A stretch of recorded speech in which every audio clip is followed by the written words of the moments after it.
lira. 2 lira. Ben abi. Benim yıllar evvel benim abimindi bura. Abim sene 1982'de falan geldi abim. 85'ten beri abimin yanındayım. Abimin yanına geldim. 3-4 sene abimin yanında işçi olarak çalıştım.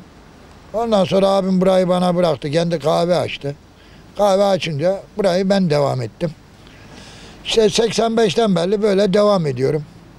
Allah'a çok şükür. Namusumuzdan bir ekmek yiyoruz. Çalışıyoruz. Kimseye muhtaç değiliz. Cenab-ı Allah kimseyi gördüğünden geri bırakmasın. Önemli olan namusunla, adam gibi çalışırsan Cenab-ı Allah da bir şekilde rızkını verir. Yani kimse acından ölmez. Acından ölmüşün mezarı da yoktur güzel kardeşlerim. Onun için mücadele edersen Rabbim de mutlaka rızkını verir. Çok şükür 35 senedir hep gece çalışıyorum ama Rabbimiz de rızkımızı veriyor. Kimi insan rızkını geceden kazanır, kimi insan gündüzden kazanır. Bizim rızkımız da geceden çıkıyor. Hamdolsun Allah'a. Allah diyen mahrum olmaz. Cenab-ı Allah her türlü insanların yar ve yardımcısı olur. Sen yeter ki Cenab-ı Allah'ı an. Sen andığın sürece de Allah'ın izniyle her zaman kazanırsın. Ve çoluk çocuğun da perişan olmaz. Dünya malında gözüm yok. Dünya malı gelir geçer. Bunlar boş şeyler. Önemli olan nedir? Çoluk çocuğun kimseye muhtaç değilse, iyi kötü bir ekmek parası kazanıyorsan, çocukların kimsenin kapısına gitmiyorsa bundan güzel bir şey olamaz. Ama Adana benim olsa neye yarar? Benim sağlığım yerinde olmazsa, benim dinim imanım yerinde olmazsa, önce ben Rabbimden din iman, sonra sağlık isterim. Sağlığım yerinde olursa da her türlü çalışırım. Allah'ın izniyle ekmeğimi çıkartırım. Böyle düşünüyorum. Dünya malı boştur. Gelir geçer.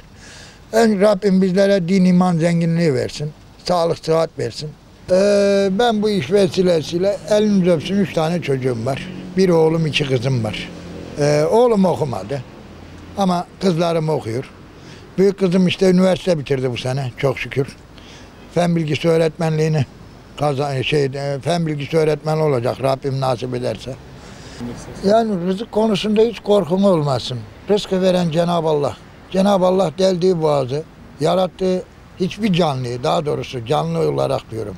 Hem insan hem hayvan, yani ne olursa olsun. Cenab-ı Allah yarattığı hiçbir canlıyı aç bırakmaz. Mutlaka rızkını verir ama bu soğan ekmek olur, ama peynir ekmek olur. Yani olur da olur ama kimse acından ölmez. Acından ölmüşün mezarı da yok. Şimdi ben her gün koşarım. Burada sabaha kadar buradayım. Sabahleyin burayı kapatırım.